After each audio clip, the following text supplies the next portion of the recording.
Ladies and gentlemen, good day and welcome to the Sada Energy and Minerals Limited Q4 FY21 earnings conference call. As a reminder, all participant lines will be in the listen-only mode, and there will be an opportunity for you to ask questions after the presentation concludes. Should you need assistance during the conference call, please signal for an operator by pressing star then 0 on your touchtone phone. Please note that this conference is being recorded. I now hand the conference over to Mr. Pankaj Sarda, Joint Managing Director, Sada Energy and Minerals Limited. Thank you, and over to you, sir. Thank you, ma'am. Good morning, everyone. I extend a very warm welcome to all of you to the Q4 and FY21 earnings call of Sada Energy and Minerals Limited. Our press release and investor presentation containing details of performance has been uploaded. Today's discussion may include forward-looking statements which must be considered in conjunction with the risks that industry in general and our business in particular face, and actual results may vary materially.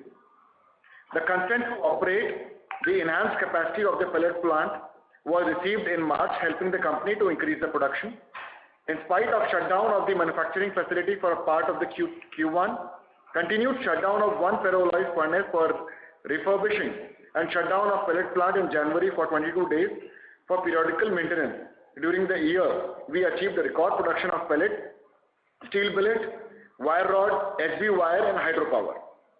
I request Shri Manish Sarda ji to brief about global and domestic scenario of steel and ferroalloy. Thanks, Pankaj. The infrastructure push at global level to boost GDP has generated demand for steel and other commodities. At global level, iron ore supplies are also affected. Thus, demand-supply mismatches have resulted into sharp price rise. Pollution restrictions imposed by China have further increased demand-supply gap in steel, boosting this for Indian exports. India's steel production and apparent consumption both were down by about 6%, but increased exports on the back of better prices maintained tightness in supply, resulting into improved price realization. During FY21, India exported 17.38 million tons and imported 5.04 million tons against 11.12 million tons and 7.16 million tons respectively. During the previous year, resulting into net increased outflow of 8 million tons of steel. Prices of steel products remained volatile during the quarter but stabilized at higher levels in March on account of improved demand, consumption both domestically and globally, and has been going up since then. Ferroalloy exports are increasing month on month after bottoming out in October 2020. During the quarter, the country exported 500,000 tons of ferroalloys against 382,000 tons in the last quarter. In the quarter, we exported 15,607 metric tons of ferroalloys against 8,473 metric tons in quarter 4 FY20. Mining law has been amended to allow captive producers to sell up to 50% of the production on payment of specified premium linked with royalty rates. I would request Mr. P.K. Jain to brief about the financial performance and position of the company. Yeah, thanks Manishji. In spite of lockdowns, the company has achieved highest consolidated revenue of rupees 2200 crores during FY21 against about rupees 2000 crores in previous year.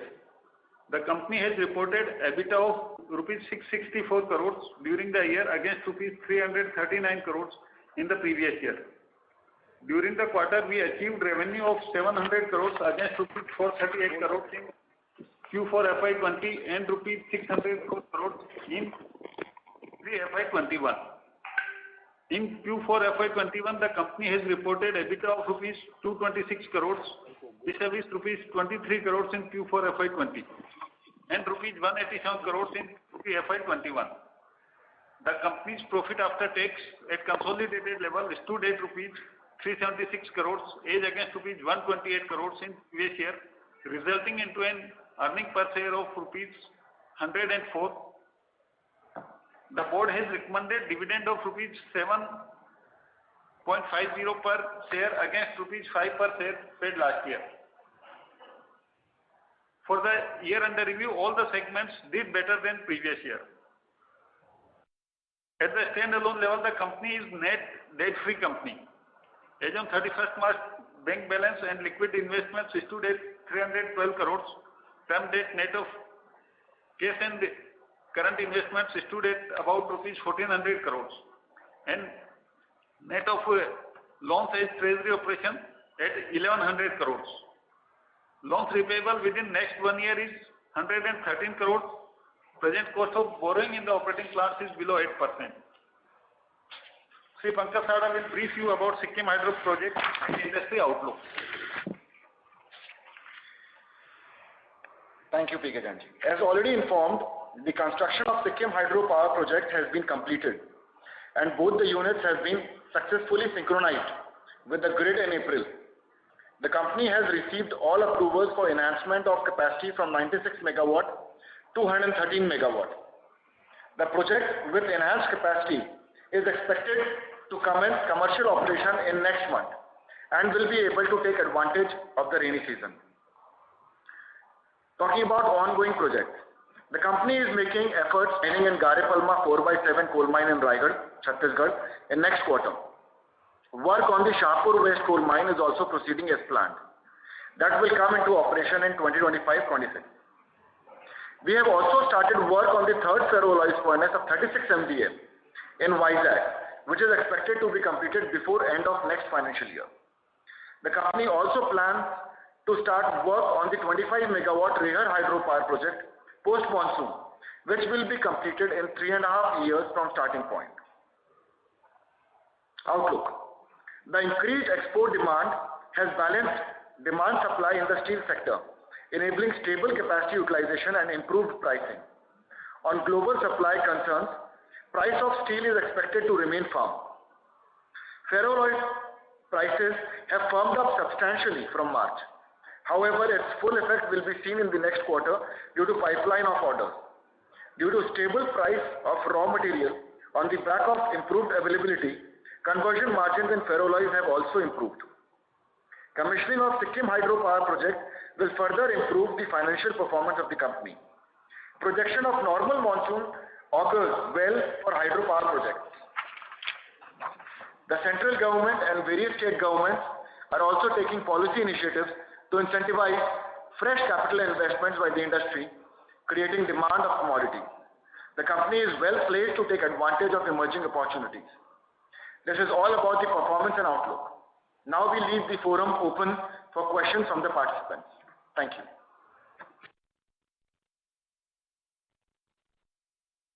Thank you very much. We will now begin the question and answer session.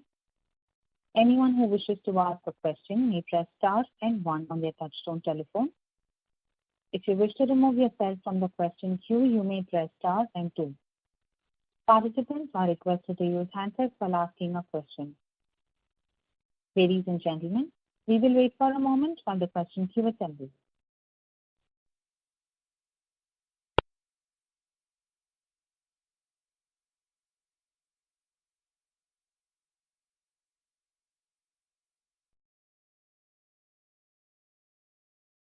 The first question is from the line of Satyan Wadhwa from Profusion Capital. Please go ahead. Hi, good morning. Could you shed some light on the PPA for the Sikkim Power Project? What rate do you expect to get for it? The PPA has been done and rate will be decided by the commission after the project is commissioned.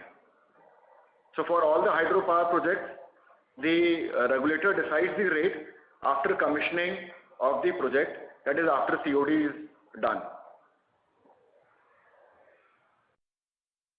Thank you. Okay. Any expectations that you might have at this stage? So for small hydropower projects, the rate for last year was around 6 rupees 15 paisa per kWh. So we expect it to be little bit higher than that. Great. And how many units do you expect to generate per year in a standard year? I know it's hydro, so it depends on water flows and levels.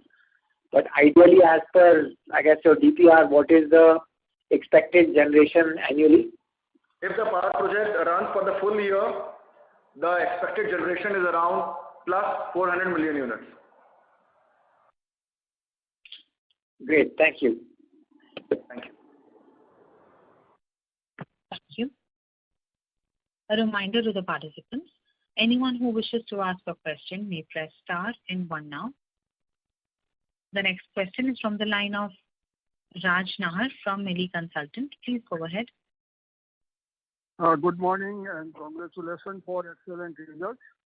I have two questions. One is about the iron ore mine capacity. Basically, in one of the last year presentation or last quarter presentation, it was mentioned that you have a mine of 240 million tons. So, is that mine when that mine is likely to be commissioned? That is point number one.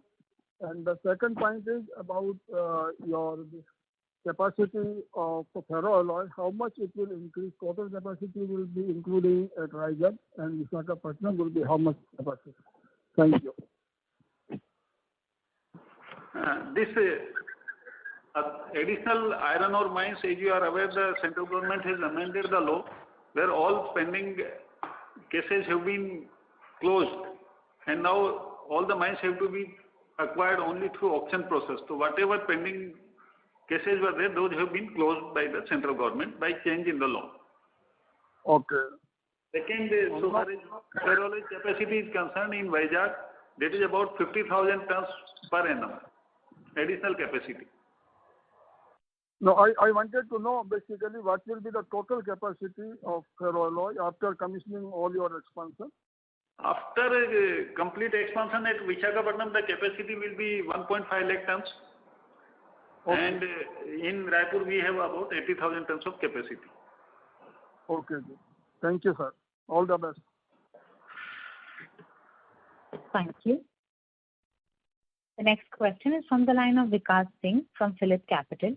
Please go on. Good morning, sir. Very good morning. Sir, my first question is I want to understand, have we seen any problem in terms of production because of recent restrictions by different state governments? So there were a lot of restrictions imposed, and as you know, Chhattisgarh was also under completely lockdown. So there was little effect. But our team came together very positively, and so 3-4 days of little production hamper that was there in ferroalloy was immediately ramped up again. So hardly because of labor issues, little production came down for 4-5 days. Really it came back to normal. It was near normal. Okay. Okay, sir. So currently the spot prices seems to still be higher than what we have get in 4Q. But I just wanted to understand what is our assessment in terms of market since the local demand is kind of absent. So how are we coping up, or what are the reasons the prices should stay firm, like you said in your opening remark? As you see, Mr. Manish can also elaborate more later. But as you see in most of the steel plants in Gujarat, in South, it's completely facing a lot of issues, and production is hampering there. A lot of material could be going towards western and southern region of the country. And lot of steel is getting exported because of very positive export demand from the country. So that is also keeping the prices firm. So almost 8 million ton extra export is there in terms of steel. So that is also keeping the steel prices firm. Okay, sir. So our near-term assessment is that the steel prices would remain firm. Is that a correct understanding at this point of time? Yes. Sir, I want to ask you one more question. That couple of ports from where you usually export your ferroalloy has recently declared force majeure for 15 days. So just wanted to understand whether they have resumed the production or any of the exports got impacted from our company. How is the situation in our ferroalloy business? Manish ji? I don't think so. There is any restrictions at Vizag port or Gangavaram port or the Visakhapatnam container port. So there are slowdowns in terms of getting containers, but exports are happening and are going on. Only Karaikal port has declared force majeure. No, Gangavaram port has also declared force majeure for 40 days. Basically, just last couple of weeks back only, in end of April, basically. Have you seen any dispatch related problems or slowdown in there? Not till now. We have not faced, because we are also doing business with Gangavaram port. We have not faced issues of any. There are delays, yes, but we have not faced stoppage or anything of that nature right now. Okay. And one thing for Manishji is basically with Chinese focusing more on their internal requirement meeting first, ferroalloy also they have reduced the import duty and actually levied some export duty on that. So have we seen any pricing or the demand scenario improving because Chinese are vacating ferroalloy business also in the export market, which would eventually benefit us? Or the situation, it won't change much as the situation it will remains? benefit us in the long run, because China has recently imposed export duties on all products which are consuming high electricity and high coke. So they have imposed duties on ferrochrome and ferrosilicon, which they were importing in a big way. And there are curbs which are announced for the ferroalloys industries because of many reasons. And this in the long term will also be beneficial to India. And so any pricing related benefit which was visible since then, or yes, we have seen some pricing related changes after the imposition of the curbs. The prices have not gone down; it has gone up only. The immediate increase that we saw was around $20. Okay, sir. And if I may ask one last question, in terms of our coal mine, so at current coal prices, if you could just let us know what is the target in terms of ramp up and what kind of cost savings we can expect from them? Jain sir, can you repeat the question, please? Pardon? Sir, coal mines which we are going to start. So basically, what is by when it can be ramped up to the full potential, and at current prices, what kind of cost savings we can expect from it? This mine, we have a permitted capacity of 1.2 million tons per annum, and we can start to achieve within the current year itself. So once we start the mine, we should be able to produce pro rata output from the current year itself. And ramp up from 1.2 to 1.8 million will take place soon after getting the necessary approvals, for which process has already been started. And so far as the price savings are concerned, we expect about EBITDA addition of about rupees 1,000 a ton from the coal mine. So per ton of coal, or this per ton of steel production which we are building in, just for a clarification purpose? Per ton of coal. Thank you, sir. That answers my question. Thank you, sir, and all the best for future. Thank you. Thank you. The next question from the line of Anand Shah from ICICI Prudential Asset Management. Please go ahead. Hi, very, very good morning and congratulations for the results, as well as, the Sikkim Hydro. My question is more around Sikkim Hydro Power Plant. Would there be a seasonality? Would it be a run-of-the-river hydro power plant? And to that extent, would there be a seasonality in terms of production and yes, this is a run-of-the-river hydro power plant. And yes, it depends on rain-fed mostly. So it would be largely a Q2, Q3 production, because even if you see currently this March quarter also, we had a quite a fall in the existing hydropower plant in terms of production. All the hydro projects are rain-fed, and that's why you see fall in units generated in the Q4.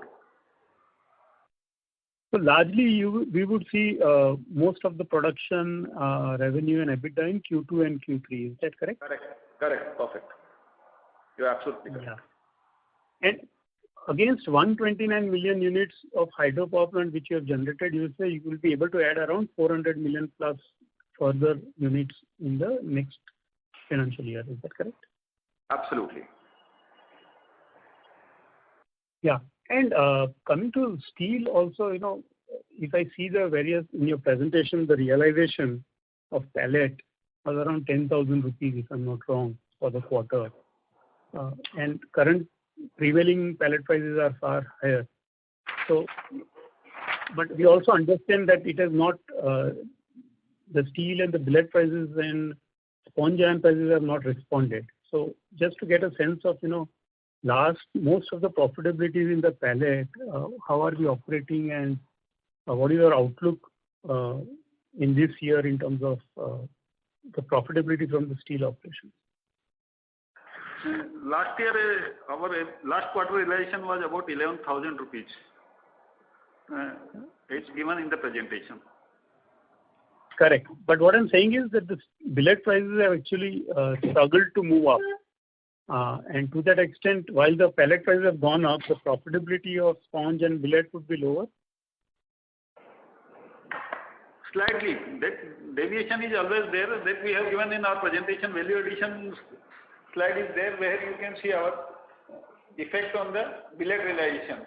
Billet realization, if you see, last time it was value addition was about 13,000 tons a ton. Now which is about 12,400 rupees a ton, which is also given in our presentation. So in certain segments margins have expanded, and in certain segments it is slightly compressed. Sure, thanks. And my last question is, with the Sikkim hydropower plant, overall cash flows will be very healthy in coming years. And you already announced one small expansion of ferrous, on the Vizag plant. How do you expect, where would the next set of capex will go into, whether it will go into further strengthening the entire value chain or whether in the expansion? It's basically strengthening the value chain. As already you see, we already planned for the coal mines. In due course, already for the strengthening of the value chain, one of the expansion is in the coal mines. Perfect. At appropriate time, we may go even for the further iron ore mines to strengthen. So definitely that is one of the focus area. Also, sir, the addition of the ferroalloy furnace is strengthening our back front integration, because the power plant runs at a 70% capacity. Now with the addition of the third furnace, the power plant capacity can be fully utilized. You spoke of expansion of iron ore. You already have approval for 1.5 million. Is it correct? Yeah. So, and given that where the iron ore prices are, do we have a plan for the capex for this FY22, or have you shared that? FY22 is already, we have a ferroalloy expansion, we have coal mines expansion, and definitely certain spending on the Sikkim project, and then we are going for the Reher hydropower project. So these are the 4 expansions which have already been taken up. Thank you very much. This helps. Thank you. Thank you. We would request the participants to please limit your questions to 2 per participant. The next question is from the line of Vrinda Khandelwal from Tusk Investments. Please go ahead. Yeah. Hi. Thank you for the opportunity. I have two questions. The first one is, do you believe there will be financial viability for coal mines at around 66% premium? So will that be value accretive? Secondly, what are your debt reduction plans over the next 2 years? Thank you. Yeah, coal mine is definitely value accretive. In the present given scenario, this is a existing operating mine. It was earlier operated by us only, and because of that, our cost of acquisition, we were already having the land bank and etc. Everything. The cost of that acquisition is lower for us. It has got large reserves, both on ground and underground, open cast and underground. So this is definitely a value accretive mine. And this also gives us this is a commercial mine, not captive one, and it has got huge reserves as compared to the present permitted capacity of 1.2 million. I think we have acceptable reserves of more than 140 million tons. So that way it's a very good mine and located at a very strategic location and surrounded by many power plants. Second, so far as debt reduction is concerned, as I told, we have planned up the expansions. Whatever is left out after meeting our expansion projects will definitely go for the debt repayment.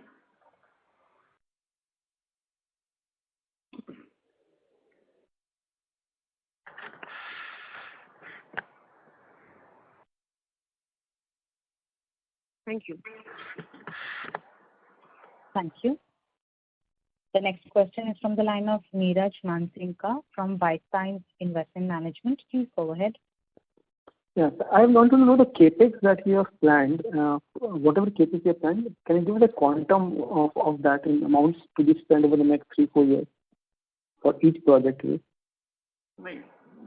already communicated, this is Visakhapatnam capex is about 135 crores. Then hydropower project will be about 250 crores. Then coal mines project will be somewhere about between 400 to 500 crores over a period of next 4-5 years. And these are the three major projects which we have taken up. Okay. So this coal project of 450 crores, this will be mostly the Shahab one.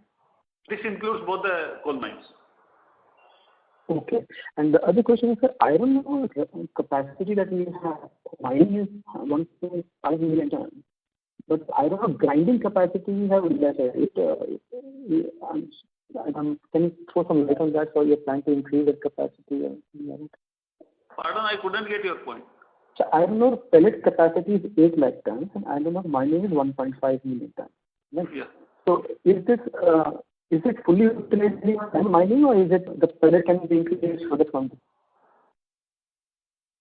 Sir, as you know, this is a low-grade mine. Right. We are utilizing around 45% of our requirements from our iron ore mines captively, whereas 50-55% we procure from outside. Right. Right. So that is why this is a scenario that you just asked. I think so. If I am able to answer your query correctly. I understand. Basically, what you're saying is until you go for the entire billet capacity, then until then you won't need the more mining capacity on the internal side. Is it right to assume that? Sir, your voice was breaking. I think so. Can you come again? What I was asking is, do you see in future, in say like 3-4 years, you increasing the capacity of iron ore mining in the Chhattisgarh? No, I mean maybe 10 to 15%. That's it. Oh. Not materially from this mine, but if we require another mine, definitely we will increase. Okay. And last question on some mining royalty. See, NMDC has been there's a possibility of NMDC royalty increase in Karnataka. So do you see any impact on the royalty payments that you will have to do for your mining activity? No. Royalty is fixed one. For captive power projects, there is no change in the royalty. Okay. Okay, great. Thank you. Thank you. The next question is from the line of Chetan Shah from Abakkus Asset Management. Yeah, sir, my question has been answered. Thank you, sir. Thank you. The next question is from the line of Mohit Jain from JK Paper Products. Please go ahead. Yeah, thanks for the opportunity. I just wanted to know regarding this power project. The total project is completed. So do you have any, income this quarter? Because Q1, I mean to say. Not materially. June we will get some income, but not materially. Okay, you mean to say only Q2? From Q2 we will be getting majorly. Yes, we will get some income, but not material. Okay, in the second quarter also? No, not in this quarter. Second quarter we will be operating fully. Fully, okay. We will get normal operating income. Okay, thank you. Thank you. The next question is from the line of Amit Shankar from RBL Bank. Please go ahead. Good morning, sir, and good to see a strong Q4 performance. I have two very specific questions. First, on the Sikkim project. So, just to confirm that, as you mentioned, the tariff is still to be determined, but the PPA is signed, right? There is no operational delay in any of the steps in signing the PPA? Yeah. I mean, nothing is pending on the PPA, right? Nothing is pending. Okay. And what was the if there was any, then what was the cost overrun for the Sikkim project? Pardon? The cost overrun, if there was any. If there is? So, what was the total quantum of the cost overrun for the Sikkim hydro project? Now the completion cost will be somewhere about 1,600 crores. So, but was it higher than the initial estimated cost? I'm sorry if that question was already answered, but was the initial estimate lower than 1,600 crores, or is it in line with the estimate? Initial estimate was lower than that. There have been two revisions because of time delays, because of poor geological conditions in the Himalayan region. Okay, sir. Just, hello, am I audible? Yeah, you're audible. Yeah, so just I want to clarify that initially this was a 96 megawatt project, and now it is actually a 113 megawatts. So that also you have to factor. Sure, understood. My second question is on your expansion for, pellet and billet and wire rods, as you have put in your presentation. So, what is the corresponding debt that you have added or you will be adding corresponding to these expansions? No addition. Whatever pellet expansion is there, that was based on the basically available capacity, effective utilization of that capacity. There is no further borrowing. Whatever has been expanded, that is already there in the balance sheet. Okay. No, so, but you have some expansion for metal and alloy segment as well, right? Yeah.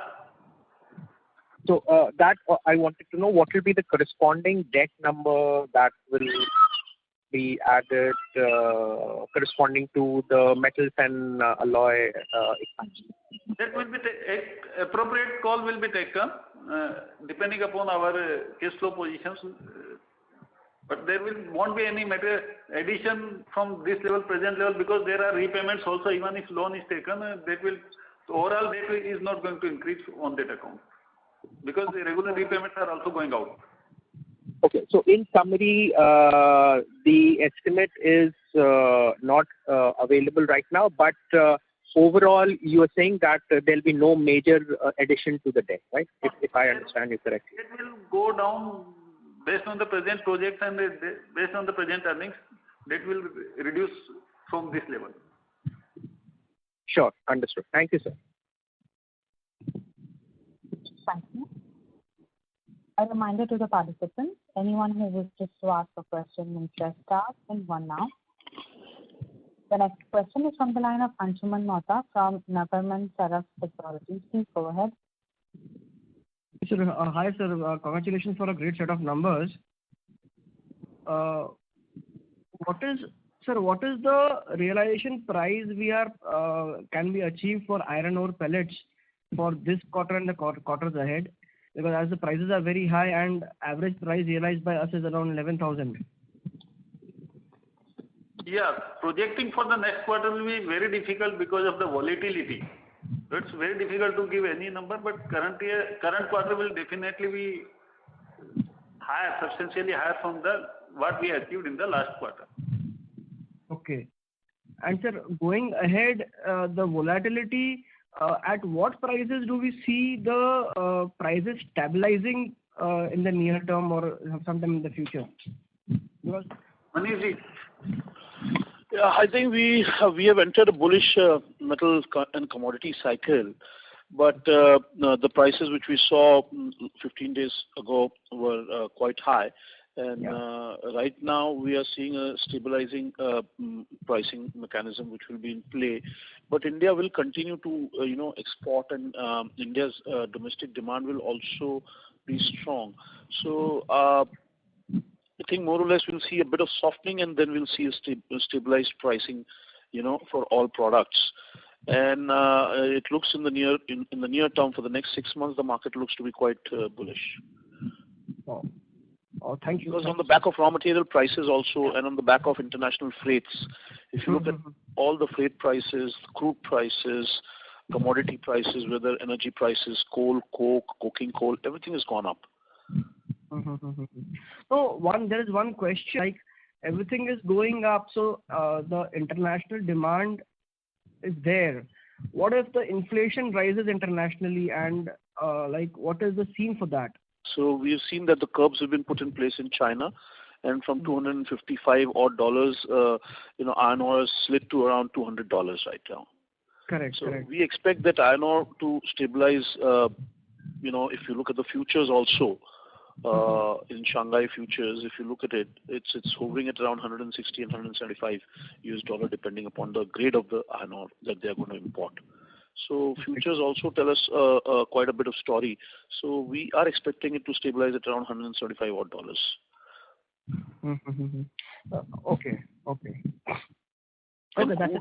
If crude remains above $75, I think the freight markets are not going to go down. And India, as you know, is a large energy importer. We'll have to continuously import coal. So there's a back of raw material pricing as well as domestic and export demand.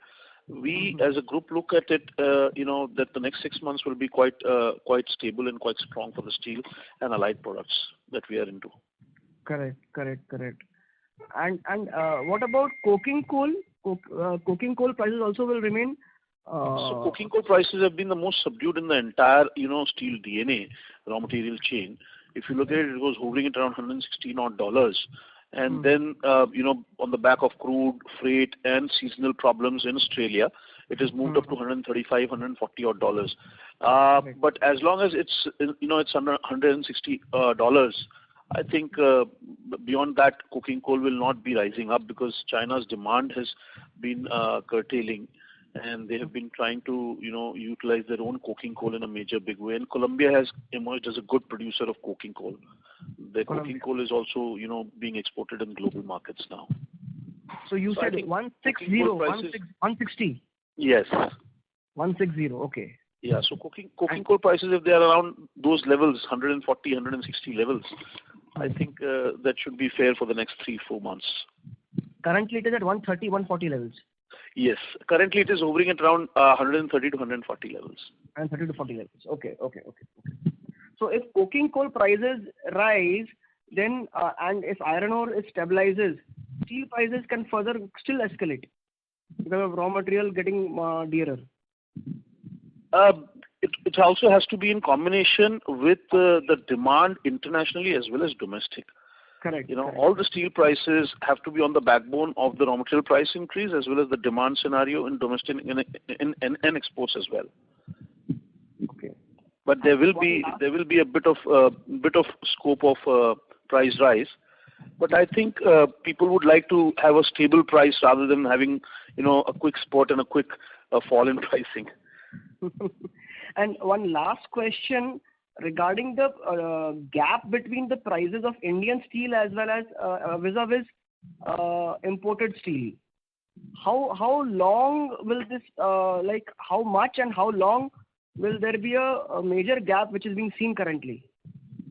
So the major gap which you are seeing basically is in finished products. If you look at it, there is a gap, and this is basically because of the supply restriction and supply disruption that has happened in few parts of the world. Like Spain is a large producer, Germany is a big producer of good quality steel, but there have been supply, issues in terms of raw material there and also in terms of production facilities. So we have seen a lot of curtailment and a lot of production hampering happening in global parts of the world, and that is why if you look at India's export, which has gone up quite significantly, that has happened because Indian products are cheaper compared to Chinese, and their quality is also highly regarded in the international markets. I personally feel that for the next at least 3 months, this thing is going to go on. The difference between the international pricing of Chinese products and our products are going to be there. We will always be a little lower than their pricing, and that's good. As a country, it should be good also because we are more price competitive. Yeah. And you said due to supply constraints from Spain and Germany, is it because of COVID or some other aspect? COVID has definitely played a big role. Okay. And our supplies are not impacted because of COVID, because we are more affected as compared to these countries as far as COVID is concerned. So we have also faced those problems. We have also faced shutdowns. We have also stopped our plants. We have also had supply disruptions. We have also had logistics issues. But the plants in India, I think, were quite aware and quite forward-looking in terms of taking precautions and taking issues at hand. And that's why the industrial activities continues to happen. Okay. Yeah, but there were issues faced. There were issues faced by each and every plant. Lack of oxygen. Oxygen also. Lack of oxygen is also there. It's also there. So everybody is trying to manage. See, a lot of people who have integrated their plants with newer technologies. Like, for example, I'll tell you, in ferroalloys, people have adopted drilling. So where drilling is there in bigger plants and larger furnaces, what is happening is that the oxygen requirement goes lower. And the old plants which are there in the country, which are traditional plants, their requirement is quite high for oxygen. So they have lost production. Modern plants versus the traditional. Yes. I got it totally. Thank you for the great insight. Thank you so much. Thank you. The next question is from the line of Abhishek from Arihant Capital. Go ahead.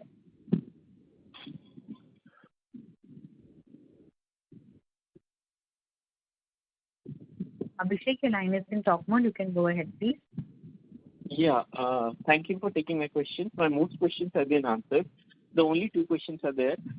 First is because I have joined late because of some issues. Can you tell me when is the Gare Palma will be operational? And I believe this must have been answered, but actually, and what will be the cost saving per ton afterwards? So we'll be trying to start Gare Palma in the next quarter. Okay. And savings per ton, sir?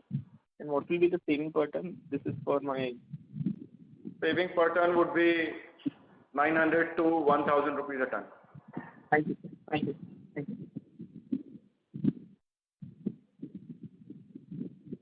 you. The next question is from the line of Vineet Suchanti from Keynote Capital. Please go ahead. Hi. Firstly, congratulations on the very strong performance for the last quarter.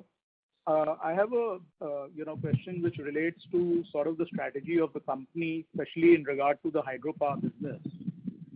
Now, I think you've already got 50 megawatts of hydropower operational, plus your implemented the 113 megawatt.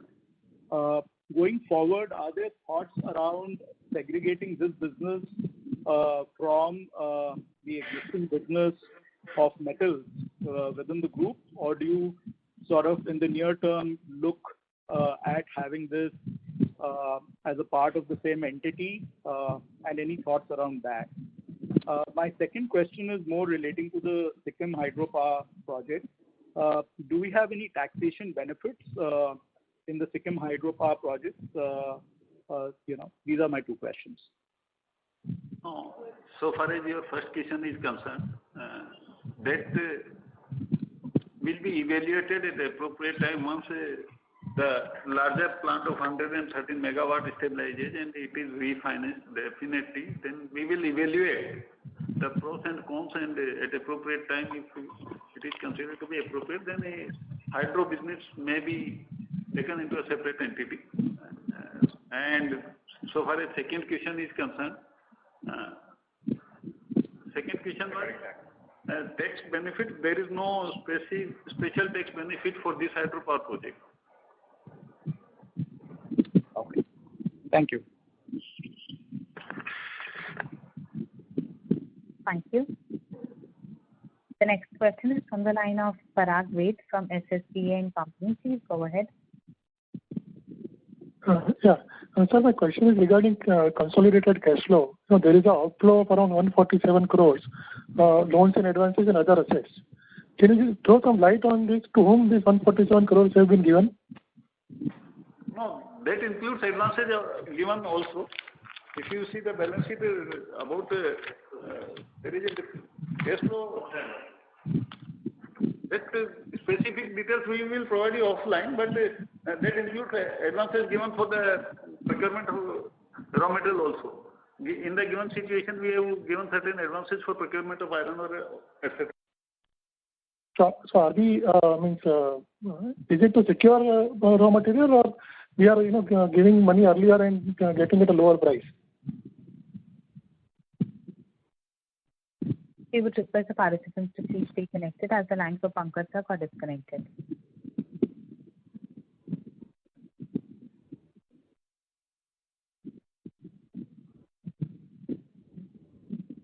We have Pankaj reconnected, so you can go ahead, please.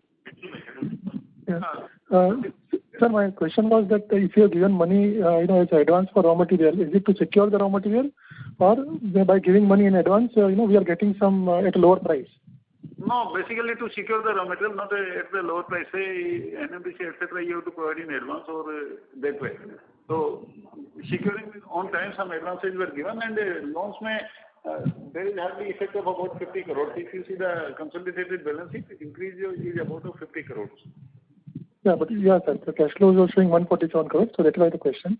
Sir, my second question is, how much is our normal maintenance capex per year on an average? No, normal capex? Yeah, maintenance capex. Normal maintenance capex you can assume at the group level at 50 crores. Okay. Thank you, sir. Thank you. The next question is from the line of Gaurav Himathinka from Mirae Asset. Please go ahead. Hi, congratulations on a great set of numbers. The question on the ferroalloy pricing. Can you tell us what is the average realization? Your audio is not very clear. We are not able to hear you clearly. Hello? Yeah. Hello. Congratulations on a good set of numbers. A little question on the ferroalloy pricing. On television yesterday, Padamji said that the average realization for silicon manganese was 91,000 rupees per metric ton. Could you tell us what was the average realization over the last quarter, Q4? Last quarter it was 66,500 as given in our presentation also. But it was that prevailing price is 90,000 rupees a ton. Thank you. Current prices. Yeah, thank you. Second question was we have some manganese ore mines which were allotted to us by the MP government. Any progress on the exploitation of those mines, or are those closed like our iron ore mines? No. There is no. Thank you. Basically, all pending cases have been closed. Thank you. Thank you. The next question is from the line of Chetan Mittal, an individual investor. Please go ahead. Good afternoon, sir. I have a couple of questions on your Sikkim plant and diversification plan. I was noticing that the Sikkim plant was initially expected to be start by December 20, then deadline was even in Jan, then March, then May.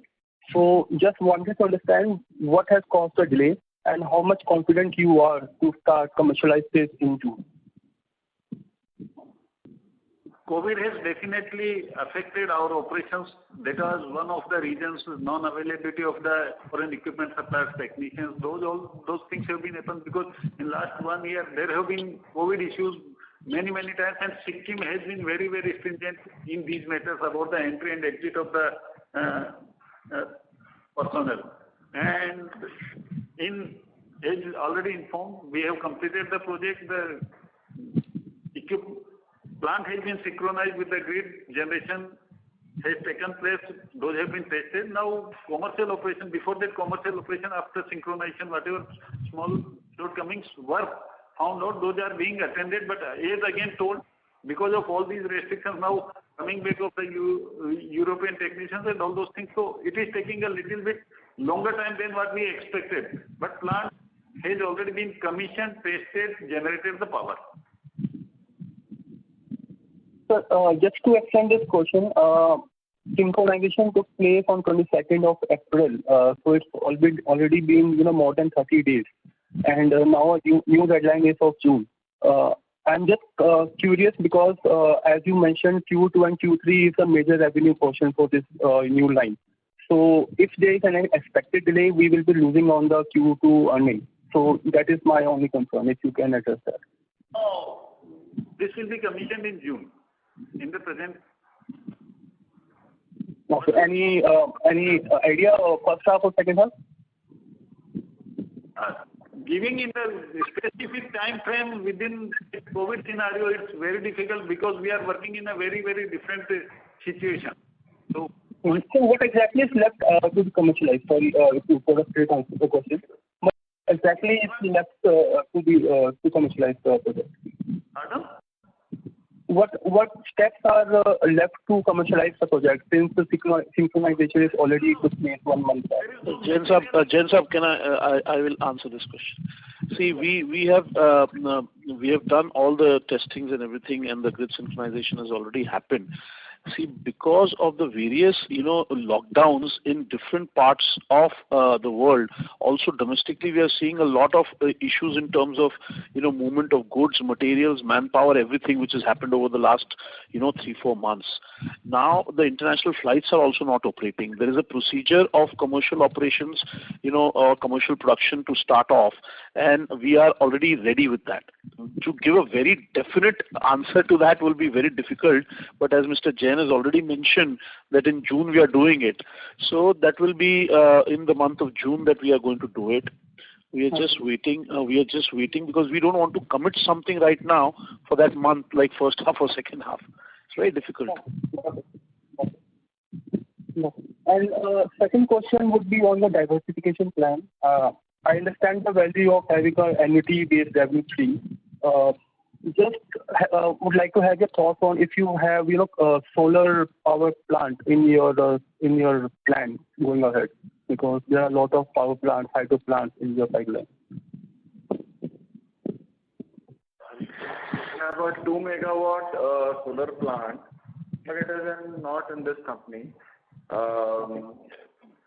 have a very small solar plant, 100 kilowatt, 2 solar plants, very negligible in terms of solar generation. Okay. So my last question would be, I heard that you are planning to invest in coal plants going ahead. I noticed that the industry is going a structural change where the big players are moving to green hydrogen going forward. So probably in next 10 years or 15 years, that will be a thing to do. So is as of a company, while taking a decision on the next acquisition of coal plant, are we going to consider that as a scenario for a future perspective? So as of now, we'll be diverting a lot of coal to our captive power plants, which burns coal as a fuel. So we'll be reducing our import of coal to these plants, to the sponge iron and everything, and we'll try to mitigate those quantities from our existing coal mines that we have taken. Okay, got it. Thank you, sir. That's all from my side. Have a great day. Thank you. The next question is from the line of Neeraj Mantinka from White Pine Investment Management. Please go ahead. So just a small observation that the revenues for the power jumped up on a quarter-on-quarter scale in a consolidated from 53 crores to 178. Any specific reason that was there some one-off or something like that? Because the EBIT numbers did not change much. Can you repeat your question? There was a distortion in the voice. So the revenues in the power plant business segment went up from 54 crores to 179 crores on a quarter-on-quarter scale from December to March. But the EBIT haven't changed. In fact, EBIT is lower. So any specific reason why the revenues were higher but they're not flowed down to the EBIT numbers? Yeah, the reason is that that power plant revenue includes the captive consumption of the power, which is transferred at cost. So actually, EBIT we are generating only from hydropower activities, whereas the power business includes the captive transfer of the power generated, because sometimes we sell thermal power also small quantity. That's why power is considered as a separate segment. But mostly thermal power is captively consumed. The power revenue includes the captive transfer of power, which does not earn any profit on that. That is the only reason for this. Okay. Yeah, but just an observation that the production of thermal power was higher by only 10% on a quarter-on-quarter scale. But the revenue reported are higher by more than 2x. Right? So. Power revenue. Only 178. So. But offline we will revert on this point to you. Okay. Thank you. Thank you. The next question is from the line of Shubham Agrawal from Equitas Investments. Please go ahead.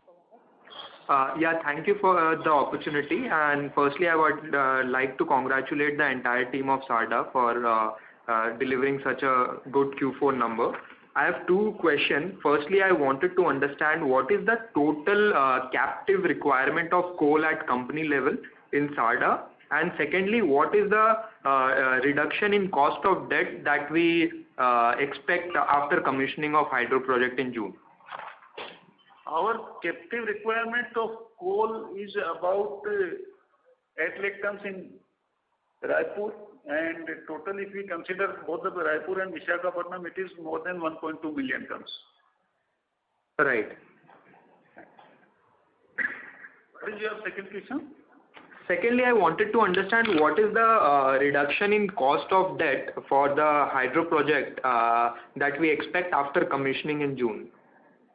It will be quite substantial. It should be, giving definite number will be very difficult, but it will be very, very substantial. Should be somewhere about 4%.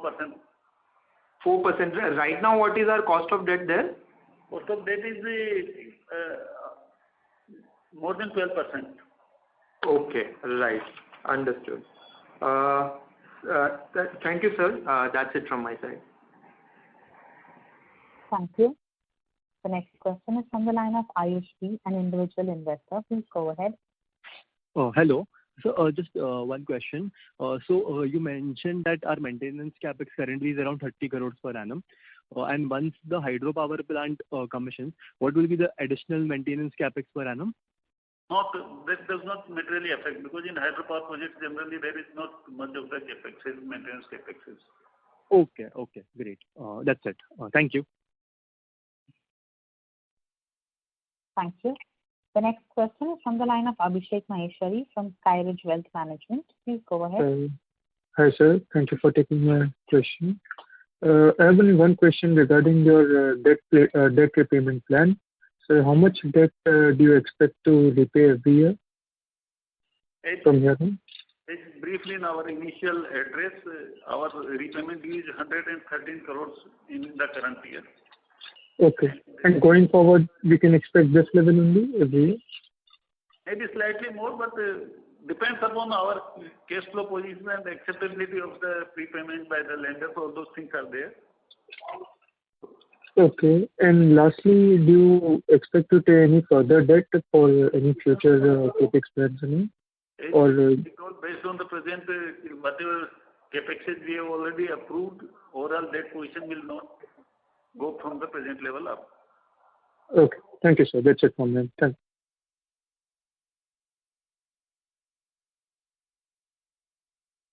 Thank you. The next question is from the line of Mohit Jain from JK Paper Products. Please go ahead. Yes. Thanks for connecting again. I would just like to again back to the same question, which was asking for the Sikkim plant. Sikkim plant, when ready, approximately how many units? And as you told, June it will mostly be synchronized. So how much extra units will be getting from the second quarter? Pardon? Can you repeat? How much million units can we get extra from the this June, that is second quarter, from the Sikkim, which is already synchronized, and maybe in June it will be totally operated?